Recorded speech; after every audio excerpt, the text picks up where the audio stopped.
आहा, राइटिंग सोनी क्यों नहीं आ रही है? सोना सोना सोनिया है। पेपर से पूर्व चर्चा।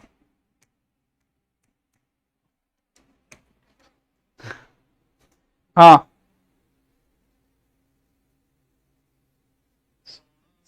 ओहो, पेपर से पूर्व चर्चा।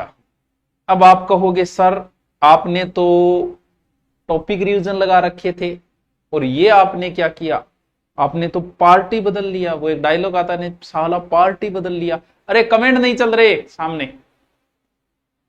अरे कमेंट चलाओ। हाँ जी, कमेंट आ जाओ, एक बार फिर चर्चा करते हैं हम, क्योंकि अब आपके पास समय नहीं बचा है।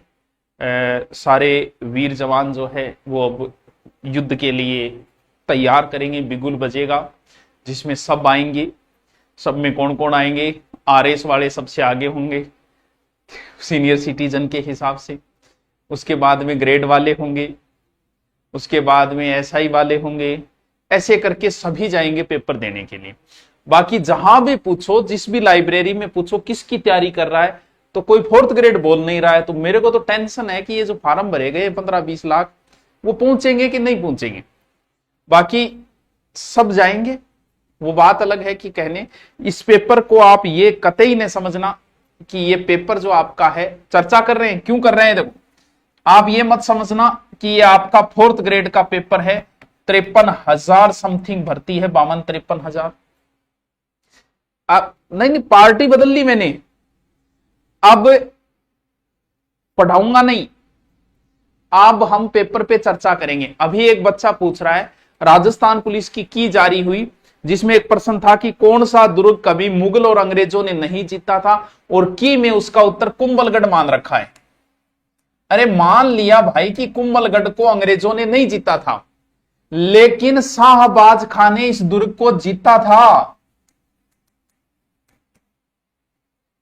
तो भाई शाहबाज खां चारण हो गए, अकबर का भेजा हुआ ही तो आदमी था शाहबाज खां। पता नहीं कौन सा नशा करता है यार, मेरा हर एक से वफा करता है, पता नहीं किस आधार पे की जारी कर रहे। शाहबाज खां क्या था, नहीं जीता गया। हाँ ये अजय दुर्ग है, लेकिन राजस्थान अध्ययन में इसमें लिख दिया गया कि कुंभलगढ़ दुर्ग कभी मुगलों अंग्रेजों द्वारा नहीं जीता गया। तो भाई शाहबाज खां ने इसे जीता है, इसका मतलब मुगलों द्वारा जीता गया ये दुर्ग। मान ली कि अंग्रेजों द्वारा, और इतिहास में सिर्फ एक बार ही जीता गया था ये दुर्ग। तो अभी हम चर्चा करते हैं,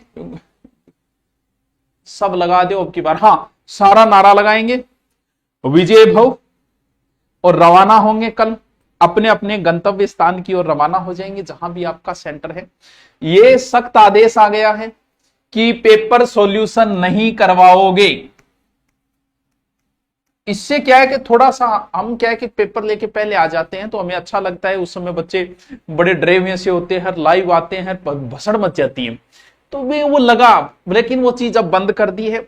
ये कहा गया है कि पेपर से पहले, पेपर जितने दिन चलेंगे उतने दिन कोई भी मास्टर साहब पेपर का सॉल्यूशन नहीं करवाएंगे, यानी चर्चा ही नहीं करनी है पेपर की।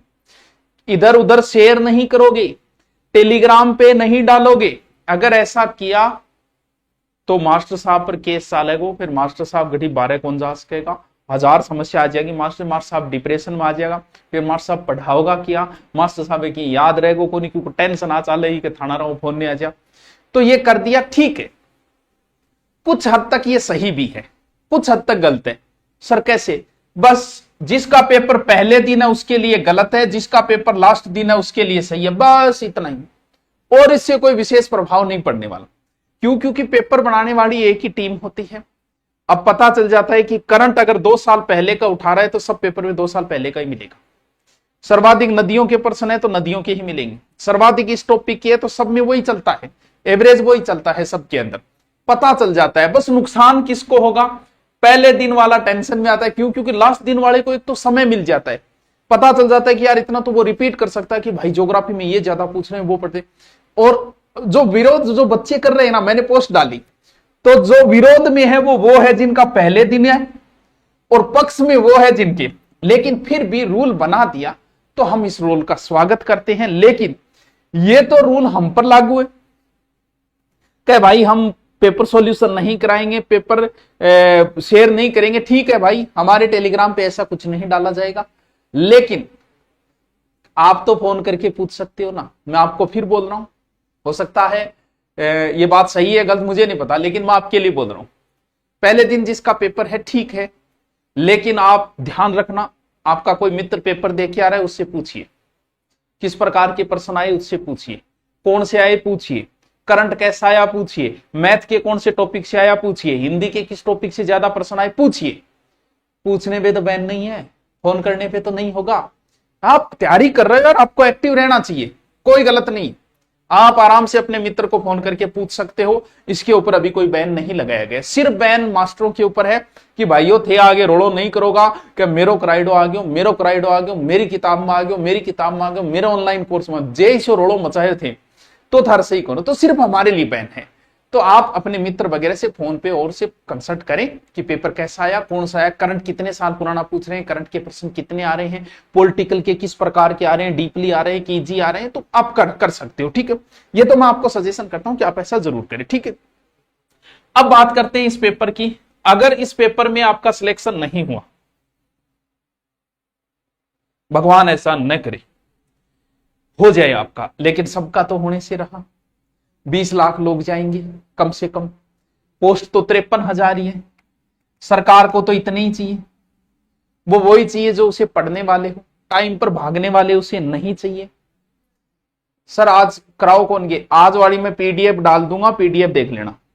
आज सिर्फ पेपर की चर्चा करते हैं हम। पेपर में क्या आएगा देखो, हिंदी भी आएगी 20, टोटल कितने क्वेश्चन है 120, कई नो भी कौन बेरो। इंग्लिश भी आएगी 15, उसके बाद में पूरा जीके है, 20 ज्योग्राफी के होंगे, 20 हिस्ट्री कल्चर के होंगे, 10 पॉलिटिकल के होंगे, विज्ञान के भी 5 होंगे, और समसामयिकी के 10 होंगे, और कंप्यूटर के भी 5% होंगे, यानी और गणित के भी 15 होंगे। और सभी विषयों में कोई पारंगत नहीं हो सकता। ये बात सही है कि ऑलराउंडर इस दुनिया में कोई नहीं है, ना तुम हो, ना हम है, ना कोई और है। किसी का जीके मजबूत है, किसी की हिंदी अच्छी है, किसी की इंग्लिश अच्छी है, किसी की गणित अच्छी है, सब में कोई परफेक्ट नहीं है। पेपर की मेरिट क्या रहेगी कोई नहीं बता सकता, यह सिर्फ बताया जा सकता है पेपर देख के। अब पेपर तो आप देखोगे और उस समय आपको पेपर करना है, तो आपको डिसीजन उसी समय लेना है। जब आप पेपर को पढ़ रहे हो, सारा पेपर आप पढ़ रहे हो, सोल्व कर रहे हो, उत्तर कर रहे हो, डिसीजन आपको उसी समय लेना पड़ेगा कि यार ये पेपर इजी है, इसकी मेरिट ऊंची जाएगी, यार पेपर बड़ा खतरनाक है। क्यों? पढ़ने वाले को बच्चा पता है। अब जिसने कुछ पढ़ा ही नहीं, उसके लिए तो महाराणा प्रताप का पिता उदय सिंह भी डीप है, लेकिन जिसने पढ़ा है उसे पता है कि यार हल्दीघाटी युद्ध की तारीख पूछ रखी है, तो बहुत इजी है, पढ़ने वाले बच्चे के लिए तो इजी है। लेकिन जिसने नहीं पढ़ा, उसको नहीं पता, उसे लगेगा अल्लाह हल्दीघाटी यार 500 साल पहले की बात पूछी, इतनी थोड़ी याद रहे। अब पेपर देखते ही आपको पता चल जाएगा कि पेपर का लेवल कैसा है, आपको डिसीजन लेना है। लेकिन अगर आप विशेष कैटेगरी में नहीं है, विशेष कैटेगरी का मतलब यह हुआ जैसे विडो हो गया, एक्स आर्मी हो गया, यानी जिन्हें आरक्षण का ज्यादा फायदा है, यानी आप नॉर्मल कैटेगरी से आते हैं, SC ST OBC जनरल, विशेष कोई और चीज में नहीं है जैसे विकलांग, खिलाड़ी और जो, तो देखो कहीं ना कहीं नॉर्मली आपको रिस्क खेलनी पड़ेगी। जैसे प्रश्न 120 है, अगर आपने करना शुरू किया हिंदी वगैरह सब, पहला जो राउंड होगा उस पहले राउंड में सिर्फ आपको वही प्रश्न करने हैं जिस प्रश्न में आप कंफर्म हो। और आपको पता है कौन सा प्रश्न कंफर्म होता है? कंफर्म वही होता है कि जैसे ही उसने प्रश्न पूछा तराइन का युद्ध कब हुआ, और आपने ऑप्शन देखते ही पहले कहा कि 1191, ऑप्शन देखा ही नहीं आपने, वो तो प्रश्न होता है कंफर्म। और फिर ऑप्शन देखे ऊंधा सूंधा निकालने लाग रहा हूं, इसका मतलब कंफर्म नहीं। पहला राउंड चलेगा, आपका प्रश्न होगा पहला, दूसरा, तीसरा, चौथा। थोड़ा सा मैं तरीका बता रहा हूं, इसे थोड़ा सा फॉलो कर लें। आप करोगे तो अच्छी बात है, वरना आप जैसे कर रहे हो वैसे भी कर सकते। जैसे आपने प्रश्न किया, पहला प्रश्न किया, ये पहले प्रश्न का उत्तर था 3। अब कुछ ज्ञानी बाबा जिनका क्या करें, कहना वो मानते नहीं है, वो क्या करते हैं, यहां लगागे इंग उत्तर है 3 ए लगागे छोड़ देगा। क्यों भाई के करे कोई मुझे क्यों छोड़ रही है जी यहीं छोड़ना मतलब ओएमआर कौन भरे बोले ओएमआर सागे ही भरूंगा। अरे तो भाई खड़ो है जो तू सागे काटे को लास्ट क्यों क्योंकि इससे आपका माइंड डाइवर्ट हो जाता है। जैसे इसमें आपको 15% मैथ के भी तो निकालने क्या पता कोई पर्सन आपकी 10 मिनट भी खा जाए। तो जो कन्फर्म है तो उसमें आपको कुछ चेंजिंग करना ही नहीं है कि इसका उत्तर ही यही है। अब पहले भरूं या बाद में भरूं तो इससे क्या फर्क पड़ता है। तो आप उसी समय ओएमआर लो और भर दो 3 नंबर वेट करना ही नहीं है। ऐसी गलतियां जिन जिन बच्चों ने की कि सारे उत्तर लगा लिए बाद में ओएमआर जिन जिन ने भरी उनको नुकसान ही होता है। क्या होता है कि जब घबराहट होती है डर किसको लगता है वो काट के योद्धा होते हैं जिन्हें भय नहीं लगता क्योंकि भय एक मूल संवेग है। मूल संवेग समझते हो कभी सिखाया नहीं जाता है कि छोरो हाउ देसी करता है चिमकनो है ये सिखाया नहीं जाता। अंधेरे से डरना है ये सिखाया नहीं जाता कि अंधेरो है देख डर तू डर नहीं एक्टिंग करे है। भय एक मूल संवेग है जो हर मनुष्य के अंदर है। जो जिन लोगों का सिलेक्शन होगा ना पेपर का डर उनको भी लग रहा है जिनका नहीं होगा उनको भी लग रहा है। क्यों वो काट के योद्धा होते हैं जिन्हें भय नहीं लगता। और सिचुएशन को अगर जैसे कई बार मान लो कि आपको कहीं स्कूल में डेमो देने जाना है आपका पहला दिन है तो आपके अंदर एक घबराहट आ जाती है। मतलब जब तक आप क्लास में नहीं जाते बार बार पेशाब आने लग रहे हैं टेंशन हो रही है कि पढ़ाऊंगा। या फिर मान लो आपको किसी सभा में बुलाया गया भाषण देने के लिए आपको पता है कि मेरी भाषण में बारी आवेगी तो जब तक आप सभा में बैठे हो क्या प्रोग्राम चल रहा है आपका ध्यान नहीं। क्यों आपके दिमाग में वो भाषण चल रहा है कि यार घबरा जाऊंगा कि और बार बार भाषण रिपीट करो। लेकिन जैसे ही आप माइक के ऊपर आए या जिस क्लास में आपका आज डेमो है एज ए टीचर जिस क्लास के अंदर आप गए जब तक आप उस क्लास में नहीं जाते या जब तक भाषण के स्टेज पे नहीं जाते भय आपको तब तक ही लगता है। यानी कहते हैं कि जब सिचुएशन को टैकल कर लिया जाए भय समाप्त हो जाता है।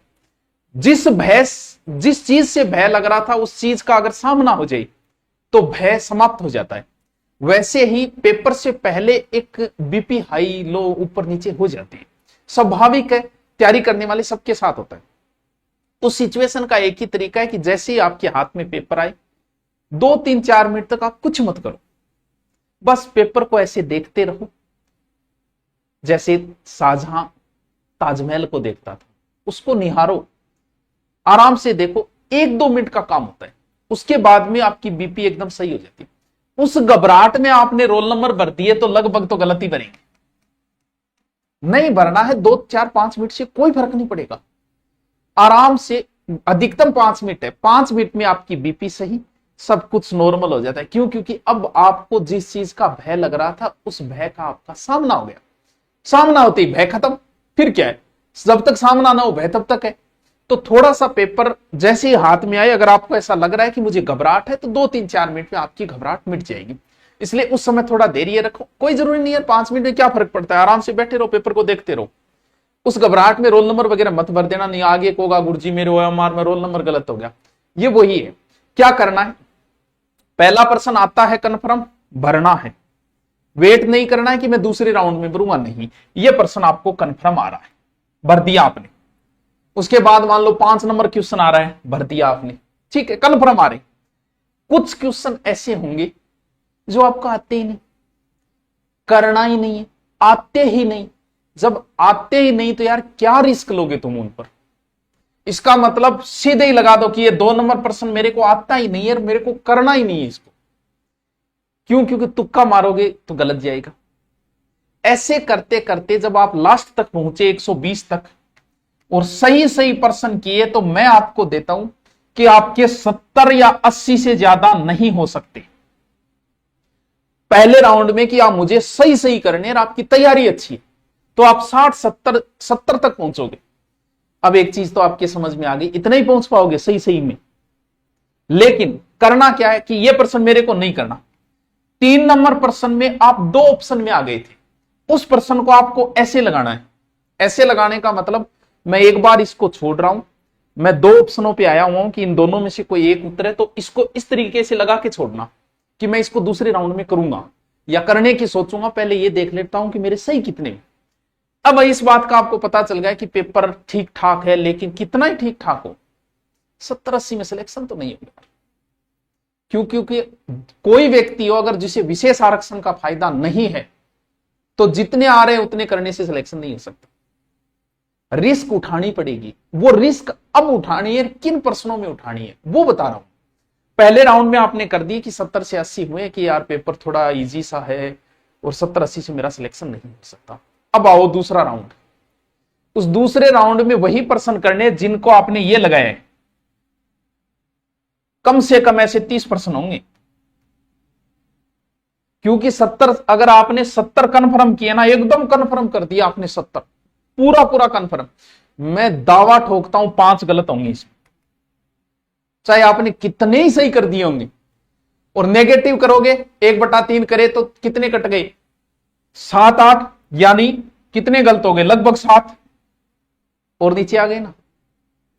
इसका मतलब सही सही वालों में भी गलत होंगे। आदमी सही सही करके सोच के आता है, जैसे एग्जाम हॉल से बाहर निकलता है उसके मन में होती है 120 में 100 सही है, फिर थोड़ा सो 12 आगे गाड़ी में बैठे हो, 2-4 मिलाया, बोलो रहो गलत हो गए, कोई नहीं तो एक ही तो गलत हो है, थोड़ी देर गाड़ी और चाली, अच्छा दो, कोई नहीं तो 5 और गलत मान लियो, यहां करतो करतो वो नीचो आओगे, घरे पहुंचाओगे तब 10 से 1 बिंगा 15 गलत हो जाए। लेकिन अभी तक बंदे की कॉन्फिडेंस है कि 5-10 ही तो गलत हो है, सिलेक्शन तो है ही। फिर मास्टर जी बताई कि बताते हैं हवा निकल गई, क्योंकि इतना 20 से गलत हो गया। तो 2 ऑप्शन, अगर आप 30 प्रश्नों में मान लो 2 ऑप्शन पे आई, मैं क्यों बोल रहा हूं कि रिस्क उठाना, क्योंकि सही सही करके उतने से काम नहीं चलने वाला है।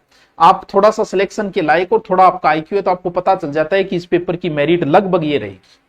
टफ पेपर है तो नीची रहनी है, इजी पेपर है तो ऊंची रहनी है। लेकिन फिर भी जितना आप सही सही कर रहे हो उससे काम क्या चल सकता है क्या। और मान लो 120 में से आप सही सही कर दिए, आपने 110 या 100 कर दिए, तो आप मान सकते हो यार कि मैं नजदीक हूं, क्योंकि 100 किए तो 10 गलत हो जाएंगे, वैसे करते करते 85 पे आ गए आप। जो 2 ऑप्शन पे किए, क्योंकि रिस्क कहां किस्मत काम करती है पता है। मान लो कि आप 2 ऑप्शन पे थे 30 प्रश्नों, यहां आपने गेम खेला कि 2 ऑप्शन हो तो मैं करूंगा, क्यों, क्योंकि मेरे प्रश्न कम है, मेरिट कहीं ना कहीं इतनी मेरिट तो नहीं रहनी चाहिए। तो मान लो आपने 30 प्रश्नों में रिस्क खेला, जिसमें से 15 सही हो गए, 15 गलत हो गए। भाई 2 ऑप्शनों में हो तो मैं ये तो मानता हूं कि उसमें 50% तो सही होंगे, 50 गलत होंगे। अब बताओ, मान लो कि 30 पे आपने रिस्क खेली, 15 सही में, तो भी आप प्लस में हो, तो भी नेगेटिव काट के आप बचत में ही रहे हो।